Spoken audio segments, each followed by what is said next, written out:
అస్సలాము అలైకుం వరహ్మతుల్లాహి వబరకాతుహు. సోదరులారా, సోదరీమణులారా, అల్లా తబారకు తాలా ఏ యొక్క రమజాన్ నెల అయితే మనందరికీ ప్రసాదించాడో, ఈ రమజాన్ నెలలో పురుషులే కాదు స్త్రీలు కూడా అత్యధిక పుణ్యాలు సంపాదించుకోవడానికి ఎల్లప్పుడూ కూడా ప్రయత్నాలు చేస్తూ ఉంటారు. అందుకే దైవ ప్రవక్త సల్లల్లాహు అలైహి వసల్లంతో కూడా ఒక సందర్భంలో ఒక స్త్రీ హజరత్ ఉమ్మే సల్మా రదియల్లాహు తాలా అన్హా వచ్చి ఏమడిగారంటే, ఓ దైవ ప్రవక్త సల్లల్లాహు అలైహి వసల్లం, పురుషులు జమాత్తో నమాజ్ చదివి జనాజాలో పాల్గొని అదేవిధంగా ధర్మ ప్రచారం నిమిత్తం ప్రయాణాలు చేసి ఎన్నో పుణ్యాలు సంపాదించుకుంటున్నారు కదా, మరి మేమైతే ఆడవారము ఇంట్లోనే ఉంటాము, మా మగవారి యొక్క సంపాదన ద్వారా మా బిడ్డలనన్నీ కూడా మేము మంచి చెడులు చూసుకుంటూ ఉంటాము, మరి మేము బయటికి వెళ్ళే అటువంటి అవకాశం చాలా తక్కువ ఉంటుంది కదా, మరి ఈ లెక్కన పోల్చుకుంటే వారు మాకంటే ఎక్కువ పుణ్యాలు సంపాదించుకుంటున్నారు కదా అని అడుగుతారు. అప్పుడు అల్లాహ్‌కే నబీ సల్లల్లాహు అలైహి వసల్లం ఏం జవాబిస్తారంటే, ఉమ్మే సల్మా, ఈ మాట జాగ్రత్తగా విను, మరియు ఎవరైతే నిన్ను ఈ ప్రశ్న అడిగారో పుణ్యాల నిమిత్తం వారికి కూడా ఈ విషయాన్ని తెలియజేయి. ఏ స్త్రీ అయితే తన యొక్క పరదాలో ఉంటూ 5 పూట్ల నమాజ్ చదువుతూ రమజాన్లో ఉపవాసాలు ఉంటూ తన భర్తకు విధేయత చూపుతూ జీవితాన్ని గడుపుతుందో, ఆ భర్త బయటికెళ్ళి ఎన్ని పుణ్యాలైతే చేస్తాడో, ఎన్ని మంచి పనులైతే చేస్తాడో అందులో భాగం భార్యకు కూడా లభిస్తుంది అని దైవ ప్రవక్త సల్లల్లాహు అలైహి వసల్లం శుభవార్త తెలియజేయడం జరిగింది. సోదరులారా, సోదరీమణులారా, అయితే మరి రంజాన్ నెలలో మగవారైతే అందరూ కూడా మస్జిద్లో ఎతికాఫ్ ఉంటారు. మరి ఆడవారు కూడా ఆలోచిస్తూ ఉంటారు, మేము ఎతికాఫ్ ఉండడానికి లేదా, మాకు పుణ్యాలు కావాలి కదా అని చెప్పేసి. దాని గురించే ధార్మిక గ్రంథాలలో ధార్మిక పండితులు ఇచ్చినటువంటి వివరణ ఏమిటి అంటే, ఆడవారు ఎతికాఫ్ ఎలా చేయాలంటే, ఏ విధంగానైతే నమాజ్ చదవడానికి ఇంట్లో ఒక ప్రదేశాన్ని పెట్టుకొని మనం నమాజ్ చదువుకుంటూ ఉంటామో మన ఆడవారు, అదే ప్రదేశంలో ఆడవారు ఎతికాఫ్ యొక్క సంకల్పం చేసి అక్కడే కూర్చొని ఎతికాఫ్లో ఉండొచ్చు.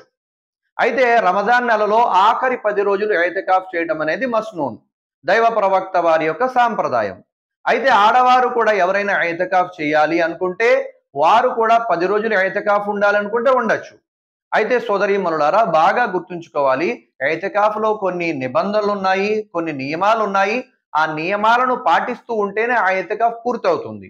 ఆ ఎతికాఫ్కు సంబంధించిన నియమాలు మరియు నిబంధనలు ఏమున్నాయి పూర్తిగా ఇన్షాల్లా డీటెయిల్గా ఒక వీడియోలో మీకు తెలియజేస్తాను.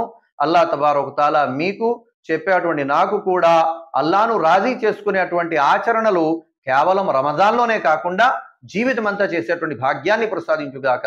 అస్సలాము అలైకుం వరహ్మతుల్లాహి వబరకాతుహు. అస్సలాము అలైకుం వరహ్మతుల్లాహి వబరకాతుహు. సోదరులారా, సోదరీమణులారా, ప్రతి ముస్లిం యొక్క హృదయంలో ఉండే ఒక కోరిక ఏమిటి అంటే, ఎప్పటికైనా కాబతుల్లా చూడాలని, ప్రవక్త వారు పుట్టినటువంటి ఆ ప్రదేశాలను సందర్శించాలని, అక్కడ ఉన్నటువంటి ముఖ్యమైన ప్రదేశాల గురించి తెలుసుకోవాలని. అందుకోసమే ఇన్షాల్లా రంజాన్ తర్వాత మన తెలుగు ఇస్లాం యూట్యూబ్ ఛానల్ ద్వారా ఒక ఉమ్రా గ్రూప్ బయలుదేరుతుంది. మీలో ఎవరైనా రంజాన్ తర్వాత మాతో ఉమ్రా ప్రయాణంలో రావాలి అనుకుంటే స్క్రీన్ మీద ఇచ్చిన నెంబర్స్కు కాంటాక్ట్ చేయండి. అస్సలాము అలైకుం వరహ్మతుల్లాహి వబరకాతుహు. సోదరులారా, సోదరీమణులారా, సర్వసాధారణంగా మన ముస్లిం సోదరులు సోదరీమణులు కూడా చికెన్ ఆవకాయ తిందామని చెప్పి అనుకుంటారు. కానీ హలాల్ దొరుకుతుందో లేదో అనేటువంటి ఒక అనుమానంతో తినడానికి ధైర్యం చేయరు. కానీ ఇప్పుడు అల్హమ్దులిల్లా హలాల్ చికెన్ ఆవకాయ మీకోసం. మీలో ఎవరైనా మీ ఇంటి వరకు మా ఇంటి చికెన్ ఆవకాయని రప్పించుకోవాలనుకుంటే స్క్రీన్ మీద ఇచ్చే నెంబర్లకి కాంటాక్ట్ చేయండి. జజాకుముల్లాహు ఖైరా. మన ఛానల్లో వీడియోస్ చూసే మీ అందరికీ నా యొక్క ఒక రిక్వెస్ట్ ఏమిటి అంటే, తప్పకుండా మన వీడియోస్ని లైక్ చేయండి. మీరు లైక్ చేయడం వల్ల ఏమవుతుంది అంటే యూట్యూబ్ మన వీడియోస్ని ఇంకా ఎక్కువ ప్రజలకు చూపిస్తుంది అనమాట. తర్వాత మీకు ఇంకా నచ్చిందనుకోండి, కాస్త కామెంట్ చేయండి, మాషా అల్లా, సుబ్హానల్లా, జజాకుముల్లా అని చెప్పి. ఇంకా నచ్చిందనుకోండి, తప్పకుండా మన ఛానల్ని సబ్స్క్రైబ్ చేసుకోండి, వీడియోస్ షేర్ చేయండి. జజాకుముల్లా.